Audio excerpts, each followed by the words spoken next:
Gracias. Ha invitado a esta hora en la FM, saludamos al coronel retirado de la Reserva Activa del Ejército, el coronel Luis Alberto Villamarín Pulido. Muchas gracias por estar aquí en la FM de RCN. Muchas gracias, muy amable por la invitación. Coronel, muchas gracias. Villamarín, el comandante de las Fuerzas Militares, el almirante Francisco Cuides, ha atribuido el ataque a la base militar de Puerto Jordán en Arauca al ELN, que deja 2 muertos y más de 26 heridos en los hechos que ocurrieron ayer tarde en el país. Y según información suministrada, los militares estarían en una capacitación dentro de las instalaciones. ¿Cuál es el análisis que hace usted, coronel, del efecto de la operación terrorista que se hizo contra esta unidad militar?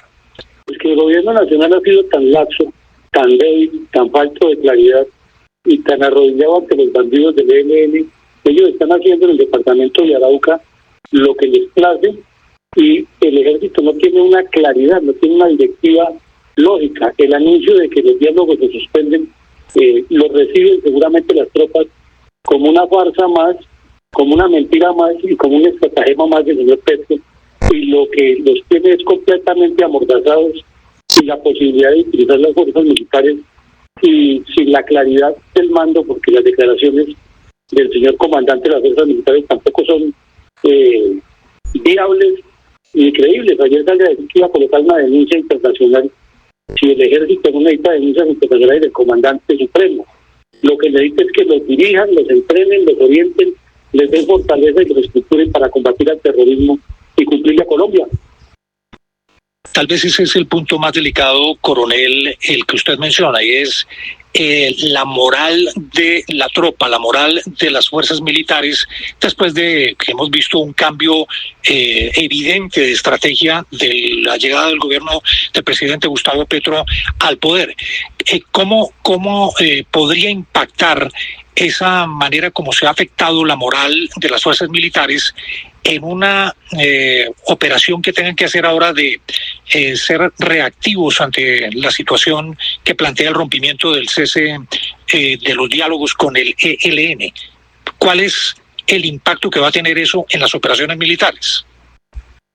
Pues el impacto va a ser muy poco, y la realidad es que no nos extrañe que mañana salga Oti Patiño a pedirle perdón a los terroristas del ELN, porque fue que hubo una equivocación del gobierno, y el señor Petro salga y diga, como lo dijo en público en Cali, que es que él le ordena a los militares que no disparen contra el pueblo como si el ejército fuera de asesinos.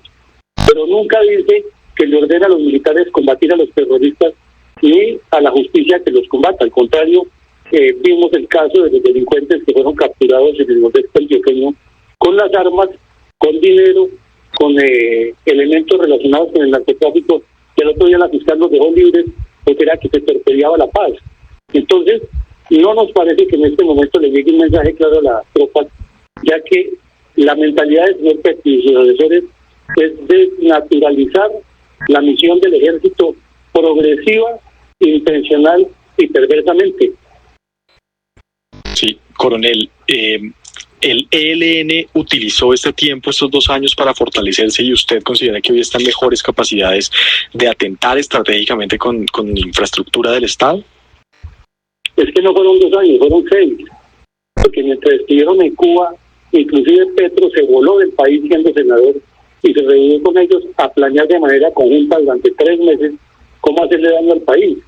Y la debilidad del gobierno Duque, que no fue capaz de romper relaciones con Cuba, le permitió a los terroristas moverse entre Cuba y Venezuela con una facilidad impresionante.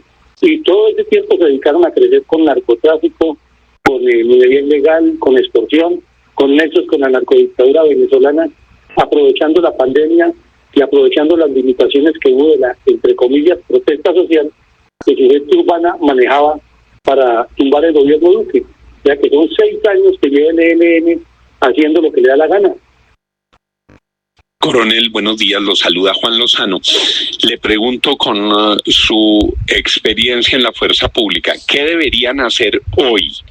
¿Qué medidas, qué acciones, qué correctivos, qué deberían hacer hoy el señor comandante de las Fuerzas Armadas y el señor ministro de la Defensa? Primero, Juan, buenos días. Primero, el ministro de Defensa debería irse porque nunca debería ocupar ese cargo en que está.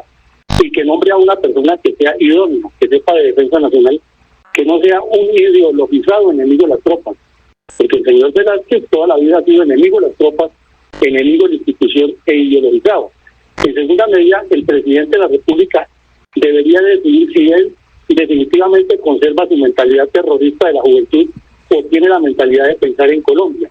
Y tercero, dejar de utilizar la institución militar con su cuento de la paz, porque no es un secreto, Juan, que el señor Petro anda buscando ese premio Nobel de Paz, y detrás de eso está sacrificando la institución igual que hizo Santos.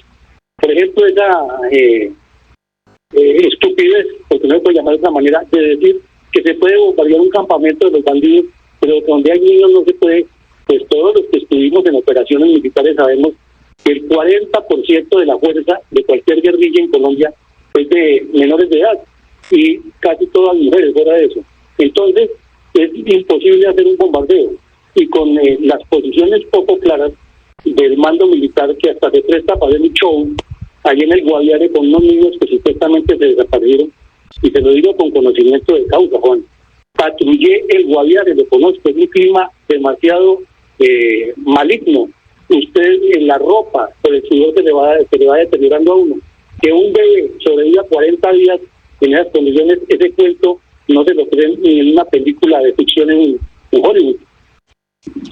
Sí, pero de todas maneras ahorita hablábamos con el secretario de Arauca, el secretario del departamento de Arauca, y nos decía que finalmente esto, pues, decir estas cosas desde nuestros escritorios o nuestras cabinas o desde las ciudades es muy fácil, pero que ellos son los que tienen que ver el desescalamiento del conflicto. Ellos temen que todo esto acelere la violencia, que ya hay parte, pero que va a recrudecerla todavía más, la violencia en sus territorios.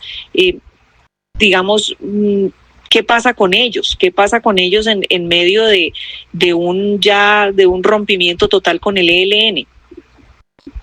No se les olvide que Santos decía lo mismo, ¿no? Señora, usted enviaría un hijo a la guerra. Es que detrás de las negociaciones de paz hay muchos intereses oscuros. Y por ejemplo, en un departamento como Arauca, donde no se mueve una hoja, sin la incidencia del ELN o de la FARC, pero particularmente del ELN, los funcionarios públicos casi que están amarrados a decir cosas como esa. Pero ahí le agrego otro detalle, y es que usted llega a Arauca y allá la mayoría de las personas saben quién es del ELN, porque es que los conocen. Son de ahí, tienen una cantidad de ONGs y organizaciones que viven a la luz del día. Inclusive recordemos que cuando ocurrió la intensa batalla entre el ELN y la FARC, por hacerle un favor a Maduro, los que estaban con Maduro y los que no estaban, fueron colocados unos explosivos en una sede de una ONG, y las FARC dijeron frontalmente, eso es contra el ELN. Entonces, aquí lo que hay es una complicidad, o por conveniencia, por ideología o por miedo, pero en Arauca no se mueve una hoja sin que el ELN no esté presente. Una de las cosas que la gente se pregunta actualmente es si las fuerzas militares están en condiciones de garantizar la seguridad de los colombianos, independientemente del gobierno de turno o independientemente del estado de conflicto que tengan las disidencias o el ELN. ¿Sí están en condiciones las fuerzas militares? Totalmente. Nuestros soldados son herederos siempre de las glorias y de la acción de soldados anteriores. Quienes hemos comandado tropas en combate, podemos refrendar la frase del general estadounidense que hemos visto combatir los mejores soldados del mundo, pero siempre el soldado colombiano es ejemplar. Estuve personalmente en muchos combates y conozco del coraje y la capacidad de nuestros soldados, y eso nunca se pierde, porque es el ADN del pueblo colombiano. Entonces lo que falta es voluntad política, compromiso político, claridad, darle a los soldados las herramientas para que combatan y no jugar a la doble moral de que hagamos la paz, pero que hoy la rompo, pero que mañana volvemos a negociar, pero que yo le pido perdón a los delincuentes, pero que es que los soldados no pueden disparar contra el pueblo. Esos son mensajes dobles. Y además con esa corrupción tan perversa que hay en el gobierno Petro, y es que los soldados todos los días andan con un radio y están escuchando las noticias y le oyen a ustedes contando que la señora Sarabia implicada en no sé qué, que la UNG comprometido en otra cosa, que hay un torcido en unos contratos en el ministerio. Y entonces los soldados se preguntan como nos preguntábamos nosotros en la época de Santiago.